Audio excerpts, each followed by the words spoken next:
Người nổi tiếng TV 24 giờ là kênh cung cấp thông tin về các nghệ sĩ, ca sĩ, diễn viên nổi tiếng của Việt Nam và thế giới.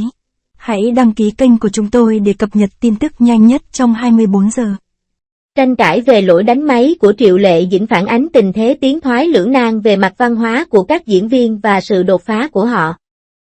Khi Triệu Lệ Dĩnh viết thành, gây ra sự chế giễu trên Internet, mọi người đột nhiên phát hiện ra rằng nữ hoàng rating đóng phim cổ tích bằng mắt này có ghi chú quan sát thị trường thép và khó. Học nuôi dạy con cái được lưu trữ trong điện thoại di động của cô.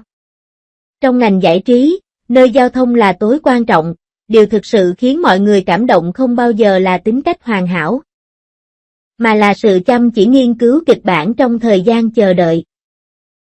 Cơn bão lỗi đánh máy trong ngành giải trí đến một cách bất ngờ. Khi Triệu Lệ Dĩnh đang quảng bá cho bộ phim mới Y Hoa Hướng Dương trên Weibo, một câu trích dẫn của Phật giáo làm bạn đồng hành với em. Quỷ và coi trái đất như một vườn cây lau sậy đã vô tình trở thành một thảm họa văn hóa lớn, chữ Hán phồn thể bị hóa khi này đã ngay lập tức làm bùng nổ toàn bộ Internet. Cư dân mạng bình luận gay gắt, cô ta thậm chí còn mắc lỗi khi chép bài tập về nhà. Động tác này còn kỳ diệu hơn cả cốt truyện của một bộ phim truyền hình. Điều thú vị hơn nữa đây không phải là lần đầu tiên kỹ năng viết của cô gây ra nhiều cuộc thảo luận. Từ những nét còn thiếu của The Spirit Dream trong A Uni with the Phoenix cho đến Get Tao Chết, người hâm mộ đùa rằng tài khoản mạng xã hội của cô là một cuốn sách ghi lại những câu trả lời sai trong 9 năm giáo dục bắt buộc. Trước làn sóng dư luận, các bên liên quan vẫn im lặng và chỉ chấm dứt sự việc bằng cách xóa bỏ văn bản gốc. Quan hệ công chúng kiểu đà điểu này đã khiến cho cuộc tranh cãi tiếp tục diễn ra gay gắt. Trong ngành giải trí, nơi mà sự cạnh tranh về mặt lượng người theo dõi và sức đẩy những nếp nhăn thực sự ẩn sau vẻ ngoài hào nhoáng. Khi khán giả phát hiện ra rằng nữ diễn viên trẻ hàng đầu thì thường xuyên mắc lỗi ngay cả trong những văn bản cơ bản, nghi ngờ tràn vào, một ngôi sao nam hàng đầu đọc là và một nữ diễn viên trẻ viết là. Những hành vi gây nhầm lẫn về mặt văn hóa này tiếp tục làm mới nhận thức của công chúng. Một nhà phê bình phim đã chỉ ra một cách gay gắt, nếu một diễn viên thậm chí không hiểu được lời TH ngoại trong kịch bản, làm sao anh ta có thể khiến khán giả tin vào niềm vui và nỗi buồn của nhân vật. Mặc dù nhận xét này khá sắc sảo, nhưng nó đã đánh đúng vào điểm yếu của ngành công nghiệp này, khi bong bóng giao thông do vốn tạo ra gặp phải khoảng trống về di sản văn hóa, cái gọi là thần tượng toàn diện chắc chắn sẽ bộc lộ chất lượng kém. Nhưng nếu chúng ta hướng sự chú ý vào sự nghiệp của Triệu Lệ Dĩnh, chúng ta sẽ thấy ra hơn. Từ một nữ diễn viên phụ đến nữ hoàng rating, kịch bản phả. Công của cô có nhiều thăng trầm hơn so với các bộ phim thần tượng. Cô không xuất thân từ nghề nghiệp chuyên môn và phải đối mặt với định kiến rằng những người có khuôn mặt tròn không thể đóng vai chính trong những năm đầu. Ngay cả những bức ảnh chụp khuôn mặt của cô cũng rất hiếm khi cô đóng vai phụ trong New Me Fire Princess. Nhưng chính những mẫu thời gian này đã giúp cô hiểu được sự yên trì của Lục Trinh và sự nhẫn nại của Minh Lan. Khi Hoa Du Ký ra mắt, khán giả bất ngờ phát hiện, cô gái luôn ghi chú đầy đủ vào kịch bản này thực ra có thể diễn trọn vẹn một vở kịch cổ tích chỉ bằng đôi mắt. Kiểu làm việc chăm chỉ này đặc biệt có giá trị trong thời đại chế tạo ngôi sao thức ăn nhanh. Một thành viên đoàn làm phim tiết lộ rằng để khắc họa hình ảnh doanh nhân trong ngày gió thổi, cô đã dành nửa tháng ở chợ thép để quan sát các cuộc trò chuyện của những người kinh doanh. Vào thời điểm chủ đề nuôi dạy con cái tiếp tục được xã hội quan tâm, lá bài mẹ của Triệu Lệ Dĩnh đã trở thành điểm cộng thay thế. Trong khi một số phụ huynh nổi tiếng vẫn đang sử dụng phương pháp An thai hộ vài trốn thuế để chiếm lấy thiện chí của công chúng, cô vẫn nhất quyết đến thăm con trai hàng tháng và đích thân đón con từ trường mẫu giáo, bất ngờ trở thành tiếng nói rõ ràng. Đoàn làm phim đã chụp ảnh cô đang miệt mài đọc sách hướng dẫn nuôi dạy con cái trong lúc chờ quay cảnh, và cô có ghi chú từ một khóa học tâm lý trẻ em được lưu trên điện thoại. Quan điểm thực dụng này về Nuôi dạy con cái hoàn toàn trái ngược với quan điểm của một số người nổi tiếng khoe con cái để thu hút sự chú ý. Như một chuyên gia nuôi dạy con đã nói, tình yêu đích thực không phải là một vật liệu thấm nhuần vào từng chi tiết của cuộc sống. Nhìn lại cơn bão lỗi đánh máy này, nó có thể là tấm gương phản ánh sự thật của thời đại giao thông. Trong khi một số nghệ sĩ bị ám ảnh bởi việc bỏ phiếu dữ liệu và độc quyền tìm kiếm nóng, thì điều thực sự hỗ trợ sự phát triển của ngành vẫn là 10 năm làm việc chăm chỉ đằng sau hậu trường. Đoàn Dịch Hoành nghiên cứu biên niên sử của huyện để chuẩn bị cho vai diễn của mình trong Bạch Lộc Nguyên. Và Trương Dịch đã viết tay 100.000 từ ghi chép quan sát trong nhật ký chiến trường của mình. Chiều sâu văn hóa được xây dựng bởi những công việc khó khăn này thuyết phục hơn nhiều so với lỗi đáng. Hát máy trong các tìm kiếm nóng. Bộ lọc văn hóa dần thức tỉnh của khán giả là sự phản đối thầm lặng đối với bầu không khí nóng vội của ngành công nghiệp này.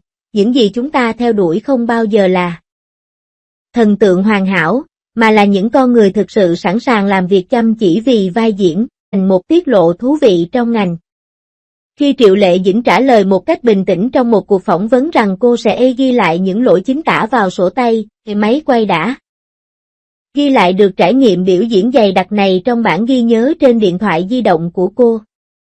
Chi tiết này có thể thuyết phục hơn bất kỳ bài viết quan hệ công chúng nào, sự phát triển thực sự khô NG nằm ở việc tránh mọi sai lầm, mà là ở việc có đủ can đảm để đối mặt với những thiếu sót. Giống như tù nhân được thả ra Cao Nguyệt Tường mà cô thủ vai, những vết sẹo sẽ không biến mất, nhưng chúng có thể tôi luyện nên một sức sống mạnh mẽ hơn. Khi ngành công nghiệp bắt đầu đo lường giá trị của nghệ sĩ bằng bài học văn hóa, có lẽ chúng ta nên định nghĩa lại từ người thần tượng, nó không phải là một lâu đài trên không được xây dựng bằng giao thông, mà là một tượng đài của thời gian được xây dựng bằng sức mạnh. Ngành công nghiệp tôi. Nhìn kìa, Triệu Lệ Dĩnh và Dương Mịch, hai hoa khôi lọc top 85, lại một lần nữa bị cư dân mạng so sánh. Lần này nguyên nhân thực sự chính là sự chứng thực của Ấn Bảo.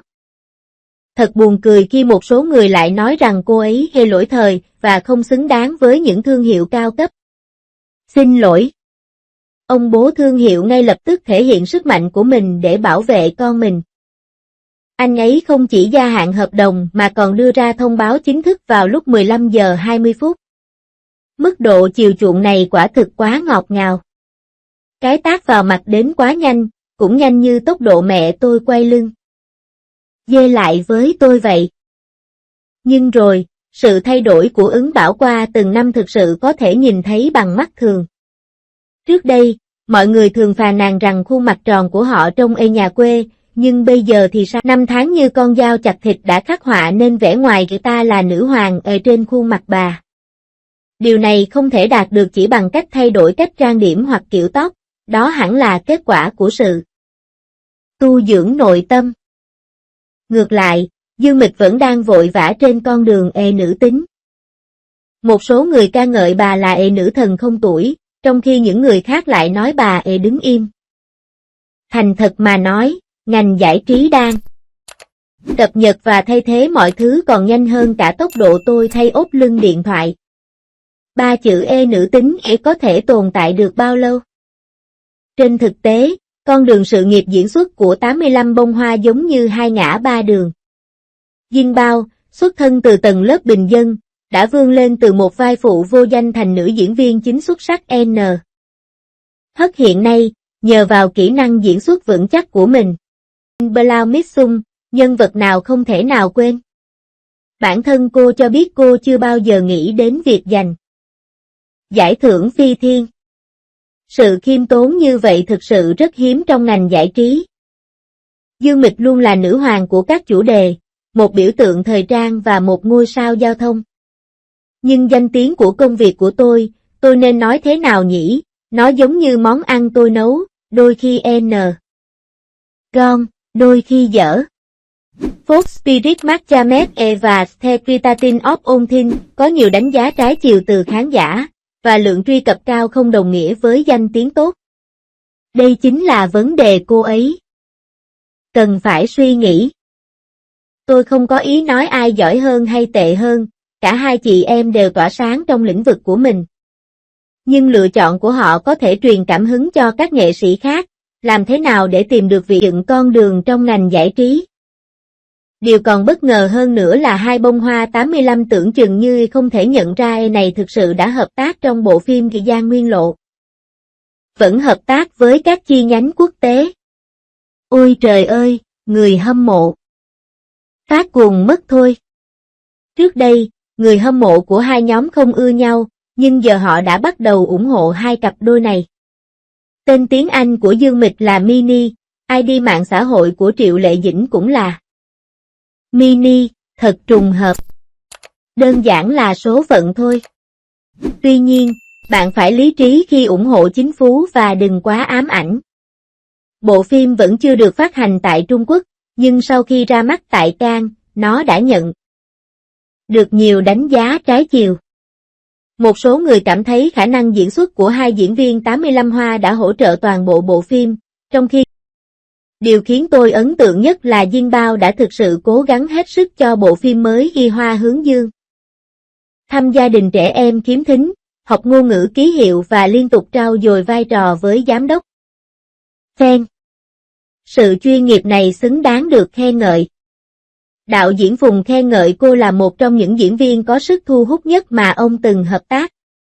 Dương Mịch tập trung nhiều hơn vào giá trị thưa NG mại và kiếm tiền từ lưu lượng truy cập. Mặc dù rất nổi tiếng, nhưng khả năng diễn xuất của anh ấy vẫn còn nhiều chỗ cần cải thiện. Một số người nói rằng cô là một doanh nhân, và diễn xuất chỉ L. Nghề tay trái. Mặc dù câu nói này có phần gây tổn thương nhưng nó cũng phản ánh quan điểm của một số người xem. Từ việc bị chế giễu là thiếu tinh tế đến việc thảo luận kịch bản với đạo diễn Phùng, sự biến đổi của Ứng Bảo không chỉ là sự thay đổi. Và Dương Mịch có V. Ẻ vẫn đang ở trong vùng an toàn của giao thông.